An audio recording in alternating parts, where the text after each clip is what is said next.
네, 라이더의 산업안전. 오늘도 손해보험사에서 무려 30년을 근무한 경력을 가지고 계신 손해사정사님을 모시고 사고 처리, 또 안전 뭐 이런 부분에 대해서 여러 가지 이야기들을 나눠보도록 하겠습니다. 오늘 함께 해주신 분 경기 중부 비정규직센터 운영위원으로도 활동하고 계신 신영배 손해사정사님 모셨습니다. 안녕하세요. 안녕하세요. 예, 자 그러면 오늘 저희가 이제 그 지난 방송에서는 유상운송보험 그리고 사고 시 초동 조치 뭐 우리 가해 운전자의 법적 책임 뭐 이런 부분들 알아봤는데요. 우리 이제 2부에서는 우리가 또 요것도 좀 약간 딸딸 외우고 있어야 되는 부분 중에 하나인데 12대 중과실에 대해서 좀 다뤄보도록 하겠습니다. 12대 중과실 정말 많이 얘기 들어봤죠. 12대 중과실 중에서 좀 라이더에게 해당되는 부분들 이런 것들만 총 9가지 내용인데 이걸 좀 살펴보도록 하겠습니다. 12대 중과실은 종합보험에 가입되지 않으면 종합보험에 가입되어 있어도 면책이 안 되는 이런 부분이기 때문에 우리가 사실은 굉장히 잘 알고 있어야 되고 그런 사고들을 피할 수 있도록 일선에서 현장에서 굉장히 노력을 해야 될 텐데요. 자, 그러면 요 부분 하나씩 살펴보도록 하겠습니다. 네. 네. 위원장님이 말씀하신 대로 12대 중과실 사고를 내면 종합보험에 가입해도 형사처벌을 받게 됩니다. 네. 피해자가 중상인 경우에는 구속 가능성도 높아지죠. 그리고 12대 중과실은 벌점도 많고 네. 보험료도 많이 오르게 됩니다. 예, 그래서 특별히 중요하고요.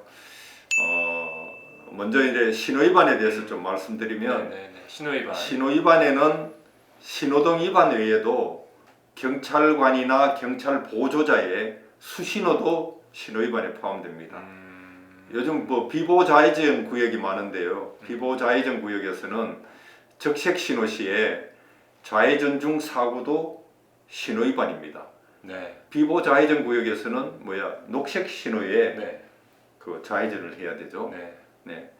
신호 위반 차량의 과실은 통상 이제 100%지만 상대방 차가 조기 출발하는 경우에는 상대방 차도 10에서 20% 정도 과실이 발생됩니다. 나중에 말씀드리겠지만 이럴 때는 반드시 CCTV나 블랙박스 확인해서 상대방이 조기 출발했는지를 확인할 필요가 있습니다. 네, 신호위반 말씀하신 대로 비보 좌회전 이것도 여전히 좀 잘못 알고 계신 분들이 있는데 빨간색에 가는 거 아닙니다. 네네. 파란색에 가야 됩니다. 네, 맞습니다. 파란색에 내 옆에 있는 차들이 직진할 때 그때 좌회전해야 된다. 그 상대 반대편에서 차가 안 오는지를 확인하고 가야 되는 겁니다. 네네.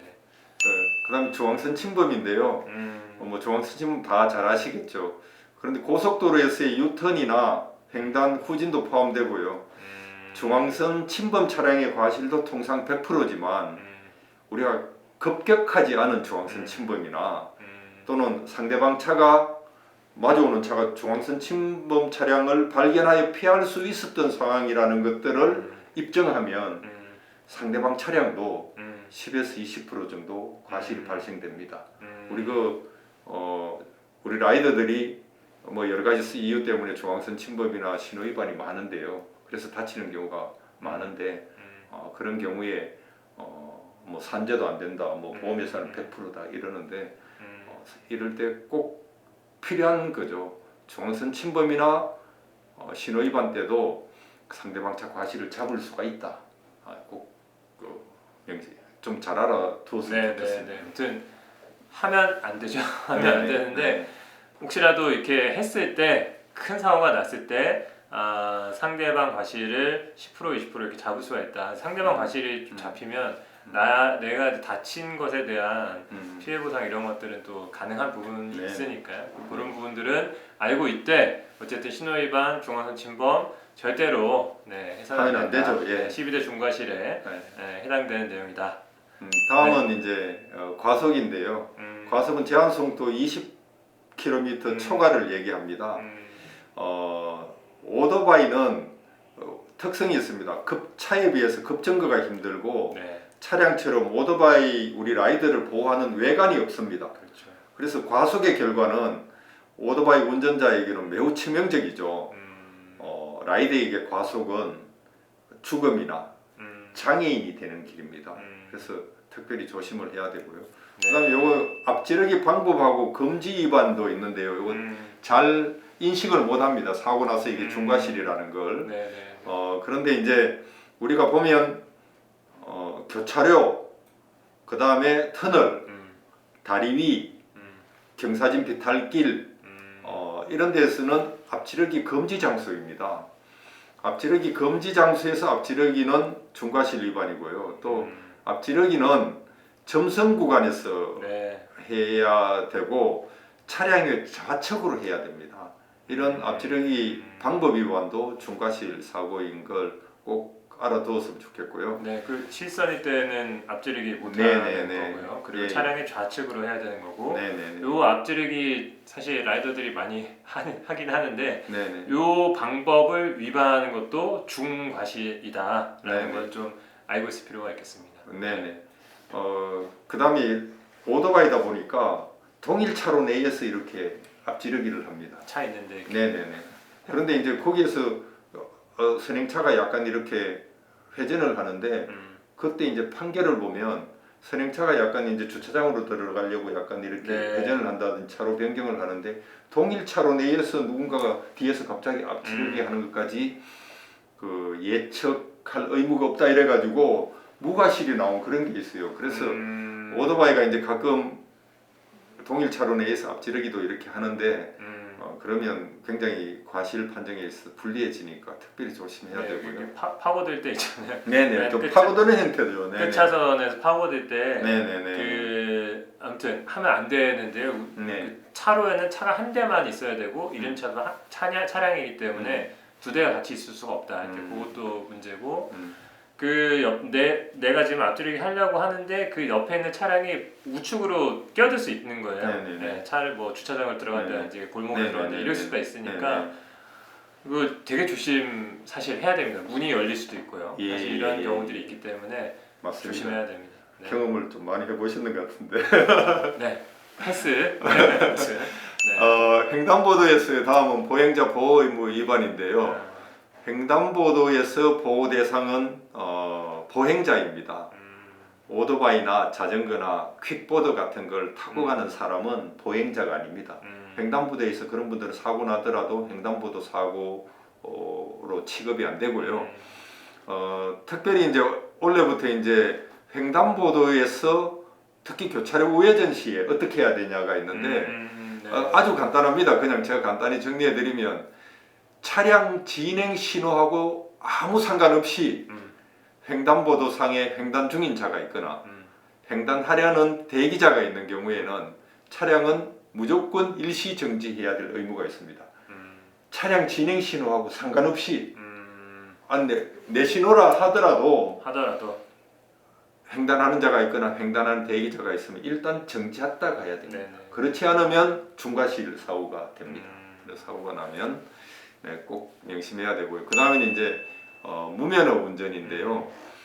면허 종별로 운전 가능한 차량이 법률로 정해져 있다는 건 다 아실 테고 자기 면허로 운전할 수 없는 차량을 운전한 경우 이게 무면허입니다. 종별 위반이죠. 그 다음에 면허 정지 기간 중에 운전한 경우 이게 다 무면허인데 무면허 사고를 특별히 내면 안 되는 거는 내가 설사 종합보험이 가입돼 있더라도 보험회사가 보상 처리할 때 사고 운전자한테 매우 고액의 사고 부담금을 내라고 합니다. 거의 보험이 없는 거나 마찬가지예요. 보험 혜택을 하나도 못 보는 거나 마찬가지입니다. 그래서 무면허 운전을 하면 내가 거의 보험 혜택을 못 본다. 종합보험이 들어있어도 이렇게 생각하면 됩니다. 그래서 요새 우리 이제 라이더들 일하다 보면 뭐 이렇게 신호위반하고 뭐 이렇게 해서 이제 벌점이 쌓여가지고 40점 넘어서 이제 면허 정지가 되는 케이스들이 있는데 면허 정지 되었어도 우리 대행사 사장이 모르겠지 이렇게 생각하시는 부분들이 있잖아요. 근데 이게 또 시스템이 바뀌어가지고 실시간으로 검증하는 시스템이 있어요. 그래서 배민부터 시작해서 다 그 시스템을 지금 도입했거든요. 걸러집니다. 걸러지기 때문에 이제는 이제 그 벌점 관리 되게 잘 해야 되는 거고요. 40점 넘으면 정지다. 그런 거를 사업자들이 이제 알 수밖에 없는 환경이 되었다. 이런 것도 좀 아시면 좋겠습니다. 네. 뭐 정지 기간 중에도 또 뭐 일을 해야 되는 라이더 볼 때마다 매우 가슴이 아픕니다. 네. 다음은 음주운전인데요. 음주운전은 혈중 알코올 농도 0.03% 이상으로 과거에는 0.05였는데 내려왔습니다. 그런데 굉장히 착각이 심할 수가 있는데 소주 한 잔, 맥주 한 잔 마시면 체질에 따라 0.03% 나옵니다. 그래서 소주 한 잔, 맥주 한 잔을 마셨다고 하면 운전을 하면 절대 안 됩니다. 예. 음주운전 서치는 그리고 수치는 1시간마다 또 0.01%씩 내려온다고 합니다. 사고 후에 5시간이 지나서 음주 측정을 했더니 0.01이 나왔어요.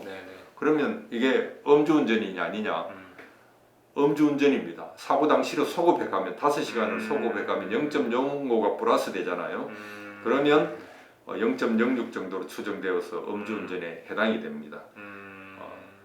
밤늦게 이제 과음한 후에 소주 한 2병 정도 먹고 뭐 이런 아침에 오전 내내 운전하면 안 됩니다. 아침에 운전하면 음주운전 측정하면 나옵니다. 본인은 정신은 멀쩡하다 그러지만 과음한 후에 오전에 음주운전이 될 가능성이 매우 높고요. 특별히 저는 음주운전과 관련되어 하면 목소리를 굉장히 높이는데요. 음주운전은 폐가망신의 지름길이다. 동의하십니까? 네, 동의합니다. 네. 음주운전 사고는 윤창호법 적용으로 다른 중과실 사고보다는 정말 가중처벌이 됩니다. 0.03% 이상이면 바로 면허 정지가 되고요. 0.08% 소주 한 반병 정도 될 겁니다. 하면 바로 면허 취소가 됩니다. 그 다음에 종합보험에 가입돼 있어도 아까 무면허 운전하고 마찬가지로 매우 고액의 사고부담금을 운전자한테 요구하기 때문에 보험 혜택을 거의 볼 수가 없습니다.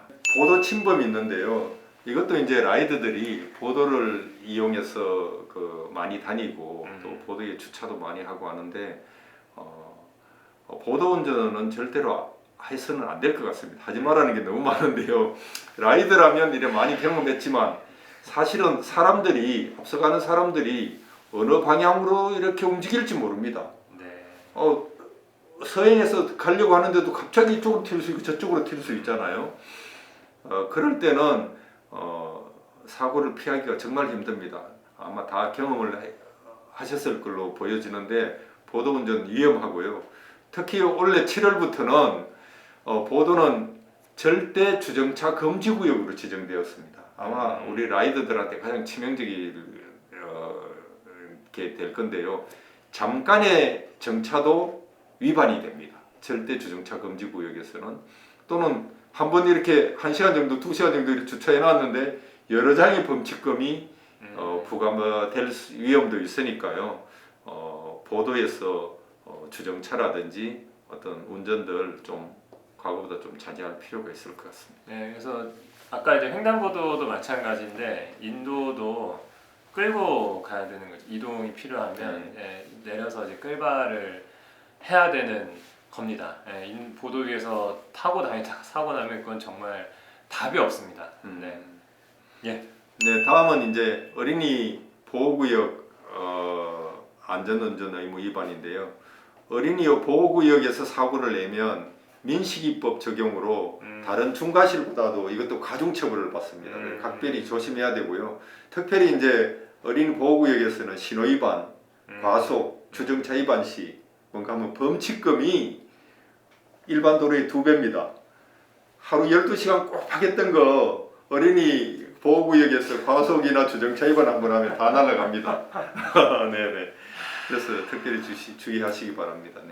그 스쿨존 요새 진입하면 다 내 속도도 측정해 주잖아요. 그래서 30km도 절대 넘으면 안 되고 어쨌든 이렇게 여기서 사고 나면 이것도 정말 큰일이다. 이렇게 좀 계속 강화되어 왔잖아요, 법이. 그래서 그런 것들도 좀 기억을 해야 될 거고요. 이렇게 12대 중과실에 해당되면 뭐 보험료 당연히 오릅니다. 각 해당 사항에 따라서 각각 할증률이 있는데요. 최대 20% 가까이 예. 보험료가 오르기 때문에 여전히 이 비싼 보험료가 12대 중과실 행위로 인해서 더 오르면 안 되는 거잖아요. 12대이기 때문에 여기서 이제 9가지고 3가지가 더 있긴 한데요. 그거는 뭐 우리 라이더들에게 딱 뭐 적용되지는 않는 부분인 것 같아서 뭐 12개 다 배울 수가 없잖아요. 그래서 9가지라도 우리가 기억하고 요런 지점에서 요런 것들 막 유혹이 생길 수 있잖아요. 배달하다가 막 이게 터널 지나는데 앞지르기 하고 싶고 뭐 이런 유혹이 생길 수 있잖아요. 잘못 걸리면 12대 중과실 해당된다. 그리고 요새 저기 공익제보단 많이 있거든요. 네, 공익제보단 분들이 블랙박스 차량 뭐 요새 블랙박스 없는 차량 없잖아요. 블랙박스로 다 찍어가지고 신고할 수 있어요. 신고하면 한 달 정도 후에도 나옵니다. 예, 과태료도 나오고 하기 때문에 뭐 경찰도 없고 뭐 없겠지 뭐 생각하고 가셨다가 주변의 차량에서 찍어가지고 그 또 신고가 되면 그것도 이제 과태료 나오고 벌점도 잘못하면 부과될 수도 있고 하기 때문에 그런 것들도 다 좀 조심 할 필요가 있고요. 어쨌든 법을 지키면서 일을 해야 되겠다. 물론 우리 배달노동 환경이 그럼 법 지키고 다 어떻게 하냐? 이거 뭐 그렇게 하면 생계가 되냐? 라는 반론이 분명히 있을 수 있기는 한데요.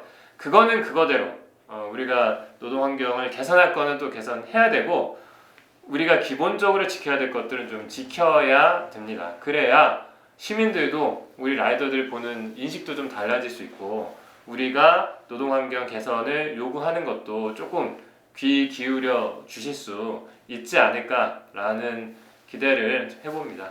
12대 중과실 절대 나서는 안 되고요. 네, 우리가 잘 피해 다니면서 안전하게 일했으면 좋겠습니다. 오늘 12대 중과실 중심으로 우리 라이더의 산업안전 방송 여기까지 진행하도록 하겠습니다. 수고하셨습니다. 네, 수고했습니다. 네.